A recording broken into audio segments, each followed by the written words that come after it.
On this prequel episode, we've got our Psycho fan poll follow-up. We're learning about Daphne du Maurier and previewing Don't Look Now.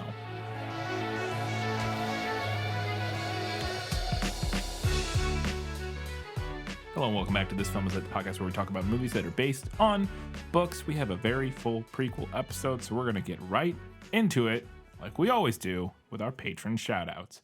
We have one new patron this week at the $5 Hugo Award-winning level, and that is Valentine. I believe Valentine may have subscribed at one point. I believe you're correct. And dropped off and then re-upped. Or perhaps this is a different person also. No, because I clicked on it and it showed their join date as like like a year or two ago. And so I think they might have dropped and then we did at back, one point so. also have... We did have a patron named Valentine at one point, and now we do again. There we go. I think that's what's going on. Welcome back, Welcome Valentine. back. We appreciate it. And as always, we have the best of the best, our Academy Award-winning patrons, and they are Paul, Kat Ensminger, Ben Wilcox, Jeff Niederhofer, Ian from Wine Country, Ready for Spooky Season, Winchester's Forever, Kelly Napier, Gray Hightower, Eli Young, Scratch, Just Scratch, Shelby Says Black Lives and Trans Lives Matter, V. Frank, and Alina Starkov. Thank you all so very much. We appreciate you supporting us and all of that good stuff. All right, let's see what the people had to say about Psycho. Yeah, well, that's just like your opinion, man. So we have had it happen before in our fan poll follow-ups that one medium will get absolutely destroyed by the other one. Mm-hmm. But all those other instances do not hold a candle to this. Okay.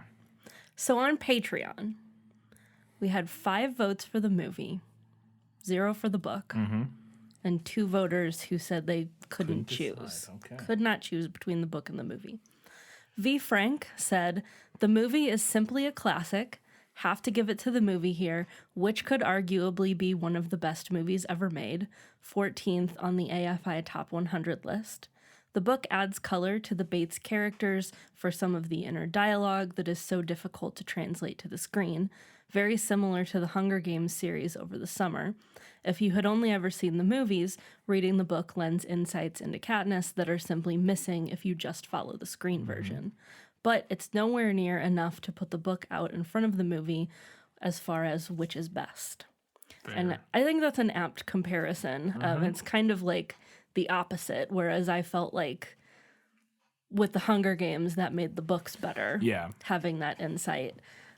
This time, I think it makes the movie.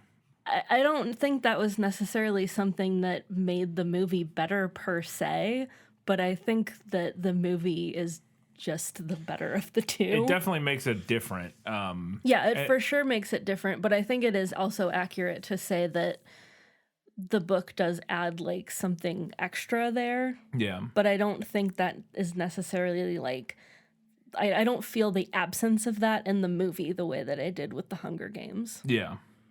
Yeah. It's interesting. It also definitely takes the movie from something that sounds like the book is potentially much more about Norman Bates. Mm-hmm. And the movie feels much less about Norman Bates than the book is, maybe. Or maybe not. I don't know. But because of...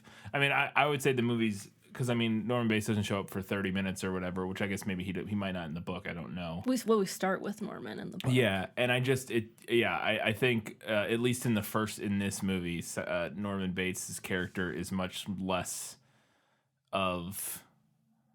this movie doesn't really have a protagonist, I guess, is part of the thing. It's like sort of a protagonist-less. It has transferring protagonists. I feel like to me, and this is not something that I really thought to talk about in the main episode, maybe I should have. I feel like for me the big difference is that the book is more character-driven, and we're really focused on the character of Norman Bates for the majority of the time, whereas the movie, to me, feels more plot-driven, and we're focused on this situation that has come about because these different characters have ended up together. Yeah, it definitely ends up more focused on Norman Bates, obviously, after the first 40 minutes or whatever.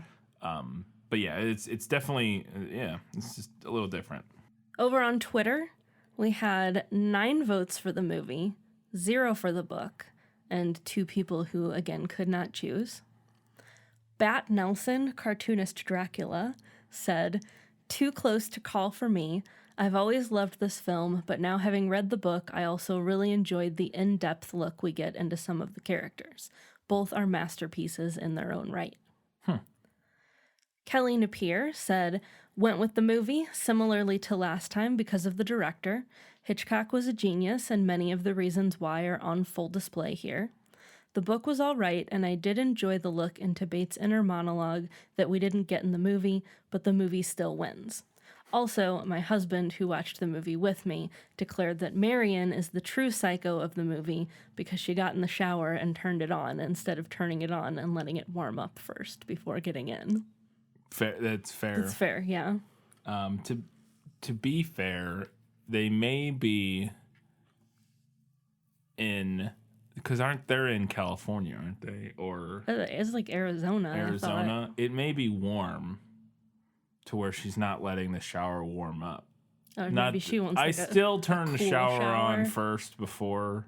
Like I would still turn the shower on first before getting in, but she might not be worried about it warming up. She might be taking a cooler shower, which I know some people shower in hot water regardless of the.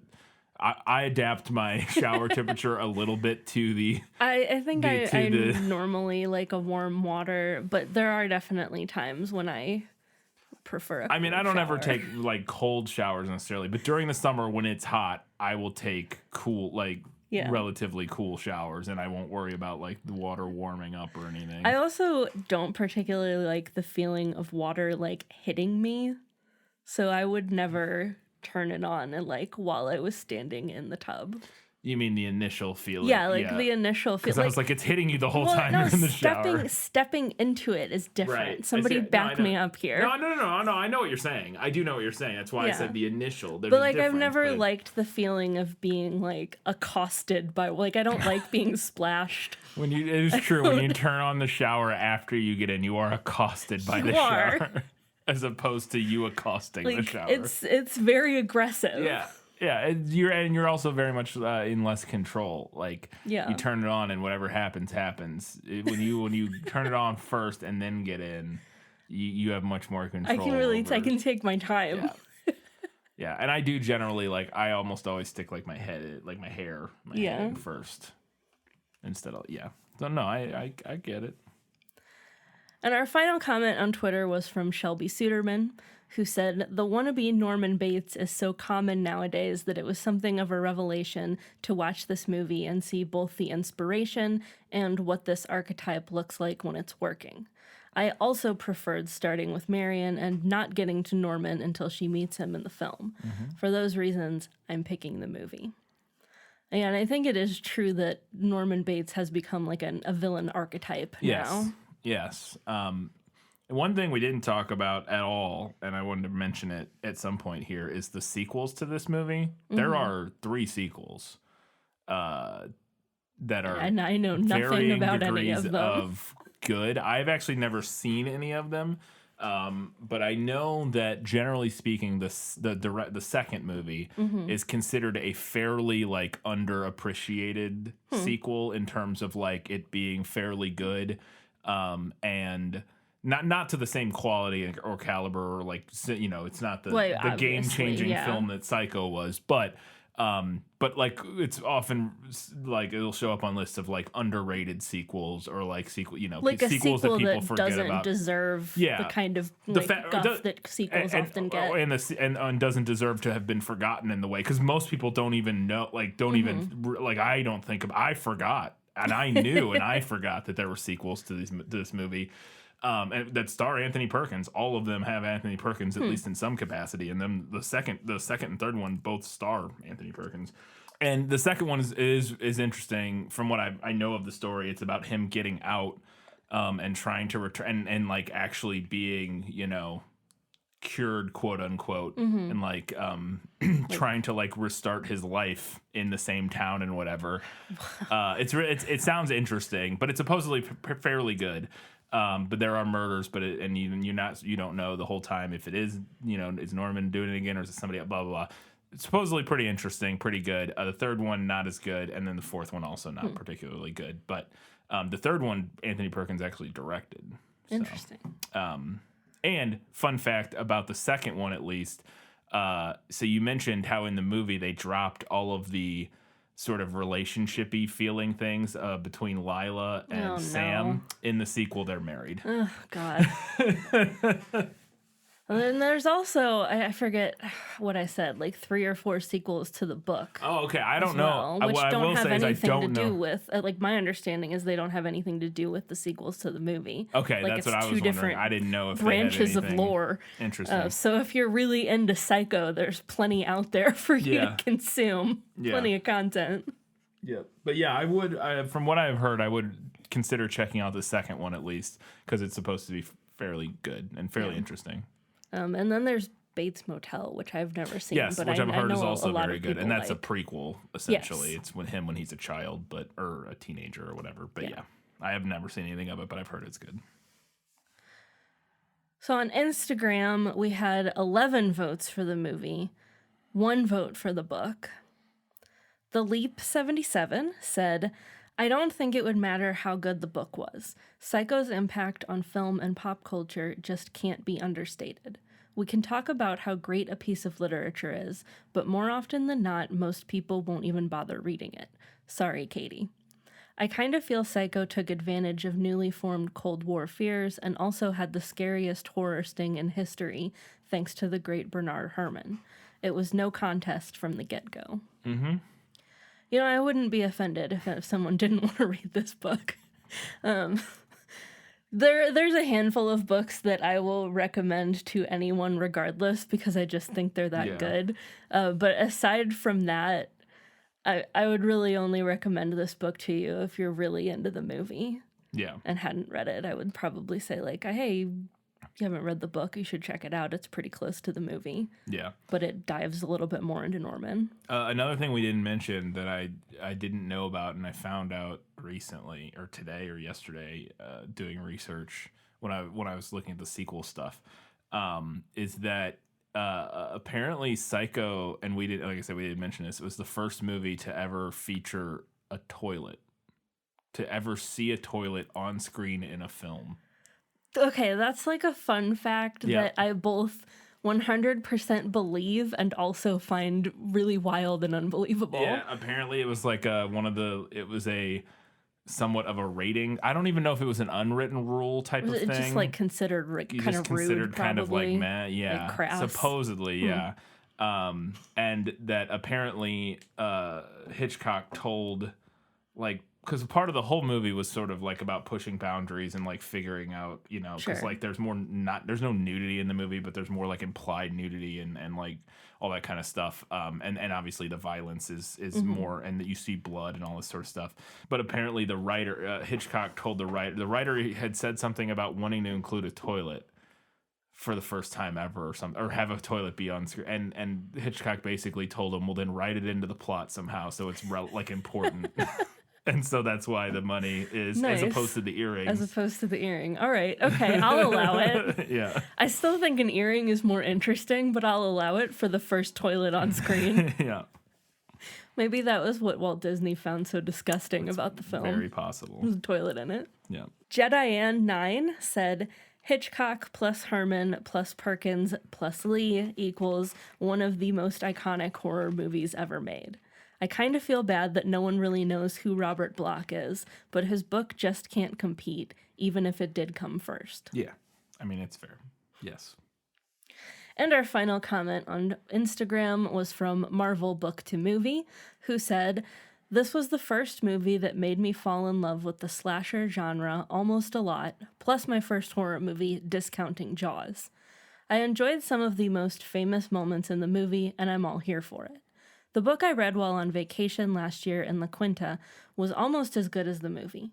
While I did enjoy the story and mystery in the novel, the movie certainly deals a lot more better because, Hitchcock. And plus, the dark witchcraft stuff that was mentioned in the book was a huge plot hole in the book, in my opinion. The movie lets go of that and sticks to the original mystery that was pretty much the best thing in the book. So the movie wins for me here. You didn't mention anything about dark witchcraft So stuff. I didn't mention that because, as this person kind of alluded to, it wasn't really like anything. Okay. Like, it was a random interest that Norman Bates had. Yeah. That kind of just struck me as like a satanic panic. Like, Kind of oh, like look, add a he's weird- evil. He's got weird non-Christian interests. Right. But he never tried to like do anything, witchcraft yeah. or anything like that. Yeah. So to me, it was like a non-element. Yeah. Like, not even a plot hole, just a non-element in the Right. book. Yeah. Cool. What was the final verdict? Or So- the final numbers, not the final, whatever.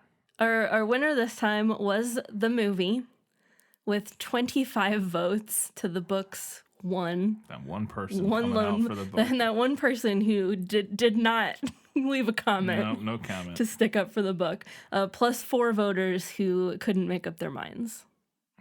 Yep, that's a runaway. Yeah. Absolutely a runaway. I think there's a couple that have been close, but not. This one is pretty. It's pretty stark landslide. Yes. Yeah, I think the only other ones that have been close, there was like maybe one of the Hunger Games or something. There was one, I think the first one, where it was like 4 votes for the movie or whatever. It was a much wider gap than I was expecting. And it was the Princess Bride that maybe we that did was right it, before yeah. the Hunger Games was also a pretty And they had big more landslide. votes total. So like, because I feel like I remember one of those where it was like there was like 50 votes for the movie and like 4 for the book. So even though the percentage, it's, you know what I Yeah. mean? Like it's close yeah. to the. Well, we've been doing really, really badly on Facebook. Yeah, Facebook's just not Facebook- recommending our stuff. No. Facebook shares only posts that I share from other pages. Yeah, I'm convinced that's all that people see. it's great. It's great. Thanks, Facebook. Really good at everything. You're great. You're really great. Even before today, Yeah. we're recording this on the day that Facebook has been down all day long. Yeah. But even before, like this whole the whole Psycho run, we've had like no engagement on Facebook. Yeah. Anyway, that's not interesting. All right. It's now time to learn a little bit about Daphne du Maurier. No matter what anybody tells you, words and ideas can change the world. Daphne du Maurier was an English author and playwright. You will likely know her best from her 2 most well-known works that also were adapted into Hitchcock films, and those would be Rebecca and The Birds. Du Maurier was born in 1907 to 2 prominent actors from a well-connected family, something that helped establish her literary career. Oh, no way. Who'da thunk it? Although her best-selling works were not initially taken seriously by critics, they have since earned a high reputation for narrative craft. So she did have a successful career during her lifetime, but it wasn't until later on that her work was taken seriously by like the more highbrow like critics And stuff, yeah. Du Maurier was often categorized as a romantic novelist. That's romantic with a small r, not a capital R. A term that she didn't care for or feel was accurate, given that her novels rarely have happy endings and often have sinister overtones and shadows of the paranormal. In that sense, her works have more in common with the earlier Gothic and sensational writing, aka the Penny Dreadfuls and Yellowback novels of the Victorian era. In her personal life, Daphne du Maurier maintained a private and at times even reclusive nature, which worsened as her fame increased, and she rarely made appearances or gave interviews. It was a big deal if she came out to say something. Okay. After her death in 1989, writers began spreading stories about her alleged relationships with various people, which included actress Gertrude Lawrence, as well as her supposed attraction to Ellen Doubleday, who was the wife of her U.S. publisher.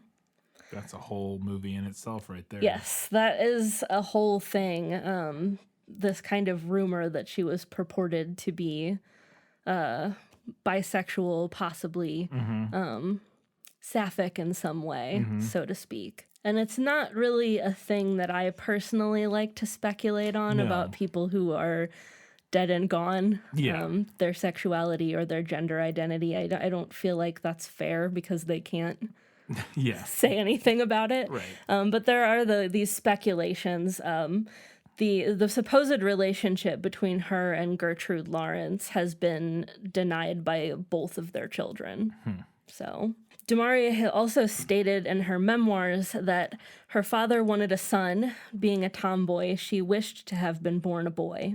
She also wrote of having a, quote, decidedly male energy that she believed propelled her writing.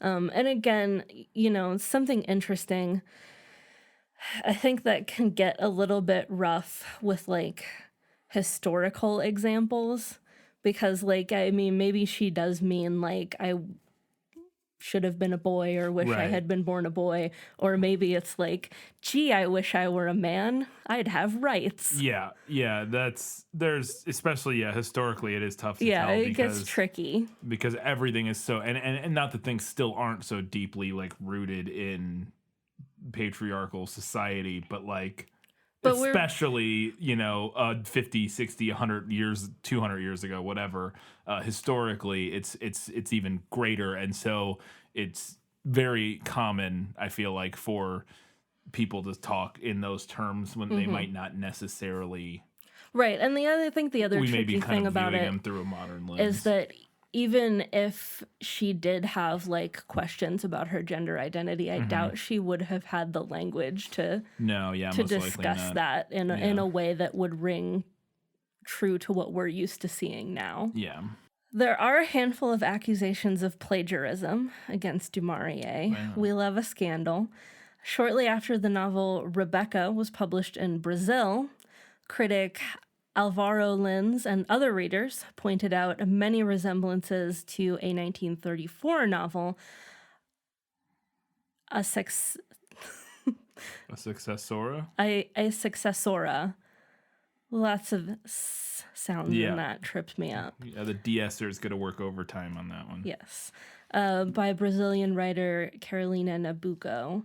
According to Nabuco and her editor, not only the main plot, but also situations and entire dialogues had been copied. Now, I've never read either of these novels, so I cannot say myself. Du Maurier did deny having copied Nabuco's book, as did her publisher, pointing out that the plot elements used in Rebecca, said to have been plagiarized, were quite common. Yeah, I'm less worried about the plot elements and more the entire dialogues part. Yeah, that would be the part that would be the part that interests me. That would be more intriguing in terms of whether or not something was plagiarized, but... I did find a little bit more about that, but I am keeping it in my back pocket because I'm sure we will do Rebecca at some point. Fair enough. This is not about Rebecca. We don't need to tread that territory again. No. Additionally, author Frank Baker believed that du Maurier had plagiarized his 1936 novel, The Birds, in her 1952 short story, The Birds. Did we talk about this at the I am time? almost certain we talked about this. This sounds vaguely familiar. Du Maurier had been working as a reader for Baker's publisher at the time he submitted the novel, which is pretty sus. I feel pretty confident we talked about this in conjunction with our episode on The Birds. I don't remember for sure, but it does feel familiar. Yeah. We were doing prequels at that time. That was actually our first prequel, was the Birds episode, but we weren't doing learning things yet. Yeah. So we didn't have... a whole segment. Yeah, we didn't have quite the It would have structure been part of the book fact or that something. we had. Yeah. Which I think we did book facts. Yeah, I think the we beginning. did. We did like fun facts. Du Maurier died at age 81 in Cornwall, which had been the setting of many of her books. In her obituary, Kate Kellaway wrote, Du Maurier was mistress of calculated irresolution. She did not want to put her readers' minds at rest. She wanted her riddles to persist. She wanted the novels to continue to haunt us beyond their endings. A lovely primer Yes. as we move into a Daphne du Maurier. Perfect. That's a perfect lead in as we learn now a little bit more about Don't Look Now by Daphne du Maurier. I've seen your little girl, and she was laughing. Yes, My sister's psychic. she wants you to know. I've seen her, and she wants you to know that she's happy. Christine. John, do you hear what I say? It was Christine. My daughter is dead, Laura. She does not come peeping with messages back from behind the grave. Yes. Christine is dead. Yes. She is dead. Yes. Dead, dead, dead, dead.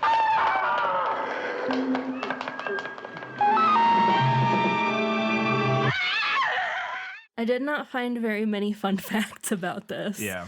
But that's okay because you have quite a few for the movie. Yeah. It's actually, mine are less. I have a bunch. It's not a ton of fun facts so much as it is a lot about a few fun facts. But anyways. So Don't Look Now is one of 5 long short stories that were published as a collection in 1971. You're not allowed to call your short story long. Get out of here. They're long short stories. Don't Look Now is about 50 pages in the edition that I have. And I have to imagine that the other 4 are even longer because it's a fairly thick little book, what I've got. The collection was originally published in the UK as After Midnight and Other Stories, and in the US as Don't Look Now and Other Stories. It was re-released in the UK as Don't Look Now and Other Stories right around the same time as the 1973 film adaptation. That makes sense. But the original UK edition of the collection did feature cover art by du Maurier's daughter, Flavia Tower. Which is quite the name. Heck of a name. Reviewer Margaret Miller of the New York Times' response to the collection was lukewarm. While acknowledging du Maurier's popularity, she felt the book to be a collection of 5 uneasy pieces in which, quote, the reader is given an intriguing situation, a series of neatly planted clues, and a generous number of plot twists.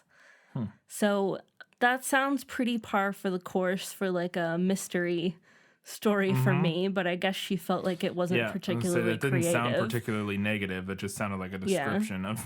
Just I don't know. But just sounds like a diary entry for like mystery story. Yeah. Aside from the 1973 film that we'll be discussing, Don't Look Now has also been adapted as a 2001 BBC radio serial as well as a 2007 stage play. Interesting. All right, let's now find out a little bit more about that 1973 film, Don't Look Now. What is it, Mr. Baxter? What is it you fear? My wife was warned that I was in danger. Laura! Please, fetch him back. Let him not go. Fetch him. Fetch him.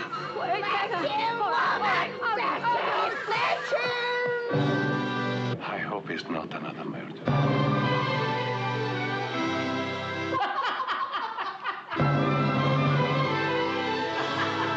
I will pray for you.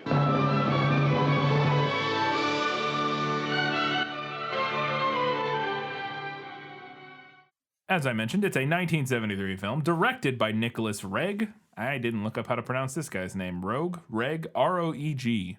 Reg. My guess would be Rogue, but I don't know. Nicholas Roeg, who's most known for Walkabout, Bad Time / Essential Obsession, that's one title, and The Witches. The screenplay is by Alan Scott, known for The Preacher's Wife and The Witches, and Chris Bryant, known for Once Against the Wind, Sword of Gideon, and Foreign Affairs. Never heard of any of those. I will admit I have not heard of a lot of those. Yeah. The film stars Julie Christie, Donald Sutherland, Hilary Mason, Clelia Matania, Renato Scarpa, Leopoldo Tristi, and David Tree. I'm sure I butchered most of those names, or some of those names. I'm sure you nailed David Tree, though. Yeah, David Tree, I think I crushed. The film has a 95% on Rotten Tomatoes, a 96% on Metacritic, and a 7.2 out of 10 on IMDb. I could not find the actual box office numbers, but I was able to find a comment from an executive Paramount that said it performed, quote, fairly well and had recouped most of its expenses before release from the money Paramount had paid for U.S. distribution rights, because this is like a British film. It was made by British production companies and initially ran in Britain, and then Paramount bought rights to show it in the U.S. So Interesting. But it didn't have like, this is the box office number, so it's interesting. Don't Look Now was Rogue's third film as a director, following Performance and Walkabout, which I mentioned Walkabout earlier. And originally, real-life couple Natalie Wood and Robert Wagner were suggested for the parts of Laura and John Baxter. But Rogue was eager to cast Julie Christie and Donald Sutherland from the very beginning. They were originally both involved in other projects and couldn't do it, but then they kind of unexpectedly became available at the same time, so they were able to sign both of them. Christie actually really liked the script and was keen to work with Rogue, who was a cinematographer for Fahrenheit 451, Far from the Madding Crowd, and Petulia, which are 3 movies that she starred in. And Sutherland had also wanted to make the film, but this is really interesting. He had some reservations about the depiction of clairvoyance in the script. He thought it was handled too negatively and believed that Don't Look Now should be a, quote, more educative film, and that the, quote, characters should in some way benefit from ESP and not be destroyed by it, end quote.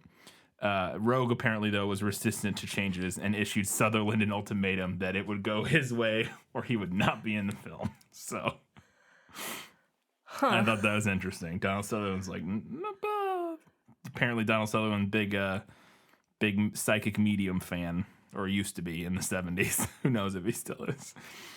So the drowning sequence that opens the story, apparently filming that was particularly problematic. Sharon Williams, who played Christie, became hysterical when submerged in the pond. And despite rehearsals, they had done a bunch of rehearsals in a swimming pool for shooting this, and they had all gone fine. But when she actually got in the pond for filming, became hysterical and couldn't do it. Apparently, a farmer on a neighboring land volunteered his daughter, who was an accomplished swimmer. But again, for some reason, she refused to be submersed when it came time for filming. In the end, this scene ended up being filmed in a water tank using 3 separate actresses. So for whatever reason, they couldn't get it to work in a pond. Maybe the pond was just horrifying. Maybe it was cursed. Maybe. It was a cursed pond. Well, yeah, I will say, though, that diving down into like a pond or a lake is far different from going underwater in a pool. Yeah, not the same thing. It's very claustrophobic feeling. Yeah, I don't disagree, but yeah, no. Especially if it's like a muddy little pond. Yeah, I don't know what all the scene entailed in terms of like if they just needed to like flop around in the water, or if it was like you need to like go underwater and so like I wouldn't imagine they're drowning. I wouldn't imagine they're swimming. I don't know, but I don't know. I haven't seen the movie yet. Guess we'll find out. So the film became particularly famous for a sex scene in the film between Julie Christie and Donald Sutherland, and this caused considerable controversy before the film was released. The British tabloid newspaper, the Daily Mail, observed at the time that, quote, it was, quote, one of the frankest love scenes ever to be filmed and is likely to plunge lovely Julie Christie into the biggest censorship row since Last Tango in Paris, end quote. The scene was apparently unusually graphic for the time period, including a rare depiction of cunnilingus in mainstream film. Wow. Yep. I mean, that's still rare. Yeah, fairly rare. I mean, depending even know in this mainstream movie film, had sex scene in it. Yes, and we'll talk more about that. I think I have a note about. Apparently, it has a very notable sex. I'm trying to remember if I have a note about the sex scene or not, but we'll get there. If I don't, I'll try to remember to say it, or about the inclusion of a sex scene. So Julie Christie had commented that, quote, people didn't do scenes like that in those days. And then she found it particularly difficult to film. Quote, there were no available examples, no role models. I just went blank and Nick, the director, shouted instructions. Ooh. Apparently that sounds terrible. That sounds awful. Apparently the scene, they filmed it in a room, like in a relatively small room with 2 cameras running that were very loud. Huh. So they couldn't, when it says shouting instructions from other things I read, not that it necessarily makes it better, but that they were literally like shouting over the set, like you couldn't, and it was like a wood paneled room. Yeah. And so like they couldn't hear anything because the cameras were so loud and it was like echoey. And so that's why they were shouting, was like to shout over the sound of the cameras. But yeah.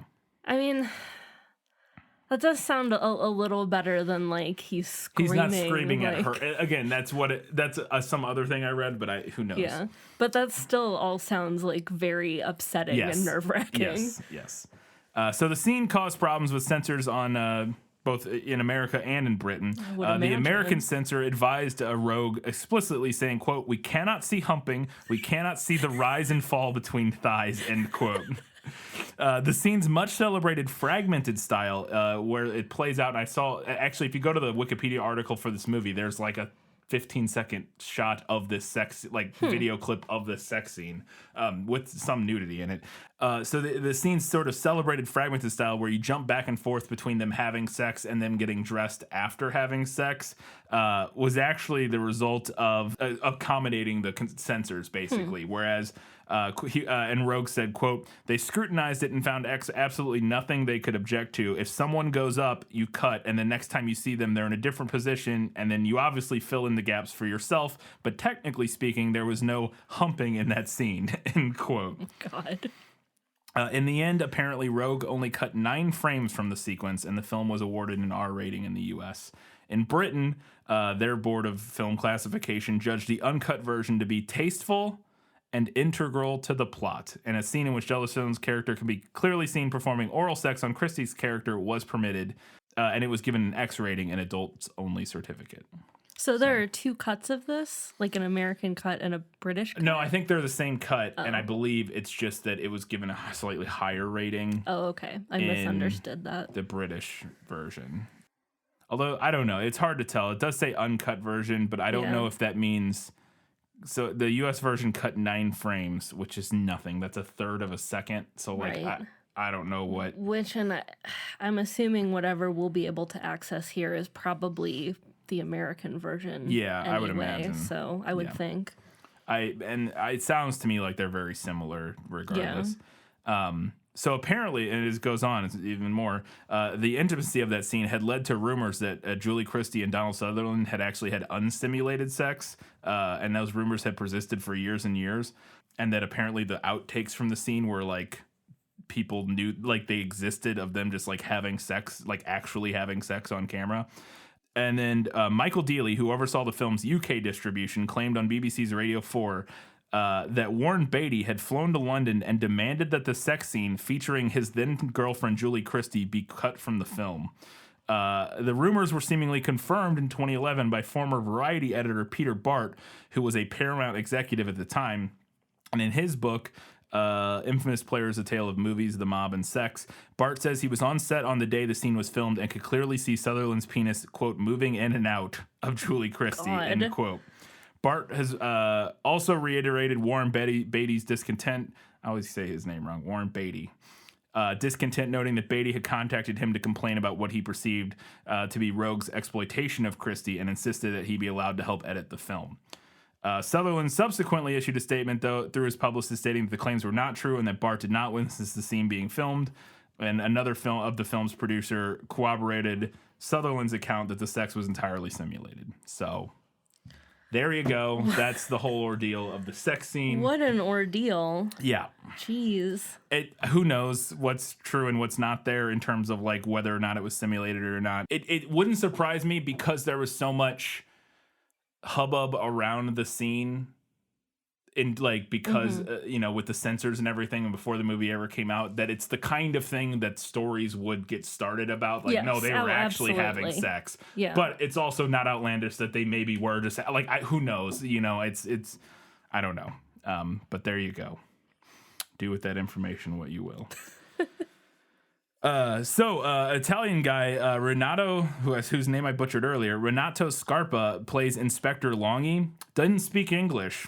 He just read the lines that he'd been giving like phonetically and didn't know what they meant. And ultimately, the director felt that this added to sort of the sinister quality of his character. That he's just sort of like, because I would not think lines. that would make him seem sinister. But we'll find out. We'll find out. Speaking of Daphne du Maurier, she actually wrote a letter to Nicholas Rogue after seeing the film, congratulating him on making such a strong film from her story. Oh, there we go. So it's very often that we get our authors being like, sucks, hate Yeah. it. She was like, no, good job. Author stamp of approval. Author stamp of approval. And a few critic responses. So Jay Cox for Time Magazine wrote, quote, "Don't Look Now is such a rich, complex, and subtle experience that it demands more than one viewing." Meanwhile, Variety commented that, quote, "It's much more than a merely well-made psycho horror," or sorry, the film's visual flourishes make it, quote, "a much more than merely a well-made psycho horror thriller," end quote. Pauline Kael for The New Yorker was more reserved in her praise, considered the film to be, quote, "the fanciest, most carefully assembled enigma yet put on the screen, but there was, quote, a distasteful clamminess about the picture." A distasteful clamminess. Yes. I love that. And then finally, we got to talk about what Ebert thought. Originally, Roger Ebert gave the film 3 stars, and in his system, he goes up to 4. He goes, but he does it by halves, so you can get like 3.5 stars. So this is 3 out of 4. 3 out of 4 is like a fine score. Originally gave the film 3 stars, commenting that, quote, Rogue is, quote, "a genius at filling his frame with threatening forms and compositions." But then, 30 years later, Ebert bumped his review up to 4 stars after he revisited the film, saying that he had, quote, that he had come to, quote, accommodation with his reservations about what he termed the, quote, admitted weakness of the denouement. Having gone through the film shot by shot, he came to the conclusion that it's a masterpiece of physical filmmaking in the way the photography evokes mood and the editing underlines it with uncertainty. So he upgraded his score from a good score to a perfect score, essentially. Wow. Upon viewing it 30 years later. The film was nominated and won a few awards, nothing like of the huge main ones, but it won the BAFTA for Best Cinematography for Anthony B. Richmond, and was nominated for the Best Actress, Best Direction, Best Editing, and Best Soundtrack, and Best Actor. Oh, and was nominated for Best Horror Film by the Academy of Science Fiction, Fantasy, and Horror Films, which was the Academy Awards, but for genre films before the Academy Awards started including genre films. And it was also nominated for Best Picture by the Edgar Allan Poe Awards, which are apparently a thing. or were a thing in the 70s. I don't know. Like they give out, I assume that's just like horror media awards of some sort. So there you go. And it's supposedly... it has had a slight resurgence and renewed appreciation of it as a film, and especially in terms of like visually what it's doing. It has gone onto some lists and stuff like that it originally didn't kind of get the same sort of. It was always like fairly well reviewed, like even when it came out. But in more recent years, it has been reevaluated to be up there with some of the better horror films of the time period. So. Interesting. Well, when you Googled it at the end of our Psycho episode, and that one random reviewer said it was the scariest movie they'd ever seen. Yeah. So I'm excited. Yes, I'm excited too. I'm particularly interested to see, kind of like visually what it looks like I haven't watched the trailer yet, but from what I've seen of stills and stuff upon Googling it's very much feels like it's pulling on some Italian horror cinema inspiration, which is always really interesting looking. So yeah, I'm excited to watch it and kind of see what it's all about. Because I know vaguely now what the plot is when I Googled it, or at least like the setup for the plot is. But it sounds like it'll be interesting. It sounds interesting. Anyways, where can people watch it? Well, as always, you can check with your local library, or if you still have a local video rental store, you can check with them, support them. If not, you can stream this for free through Canopy. So despite being listed on Canopy as available, when Katie logged in, she was not able to access it. It said it was not on Canopy. So we just ended up watching it on Amazon by buying it, but their Pluto does have it available with ads. So, yep. I looked that up. Yeah.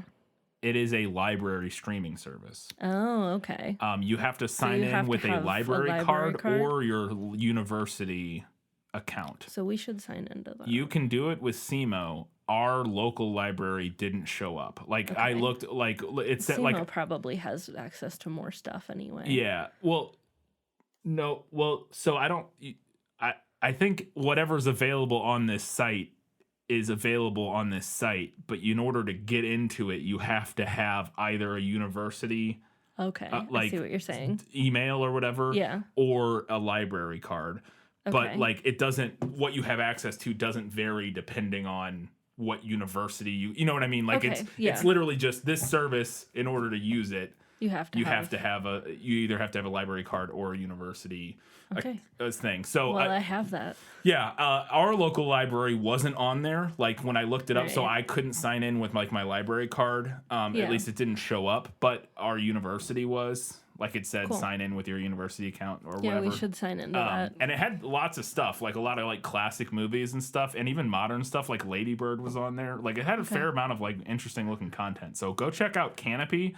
I don't know if it's new or what. This is the first I'd ever heard of it. Yeah, I've never heard of it. But it sounds like if you have a university account or a library, Yeah, you get free access to the check it streaming out. stuff. You never know. Yeah.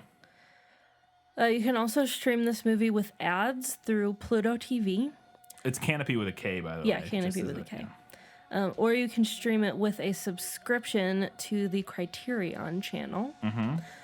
And if all else fails, you can rent it for around $3 to $4 through Amazon, YouTube, Vudu, Apple TV, or AMC Theaters on Demand.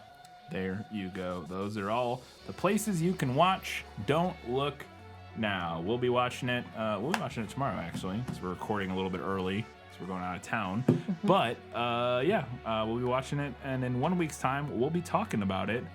And until that time, guys, gals, non-binary pals, everybody else, Keep reading books keep watching movies and keep being awesome.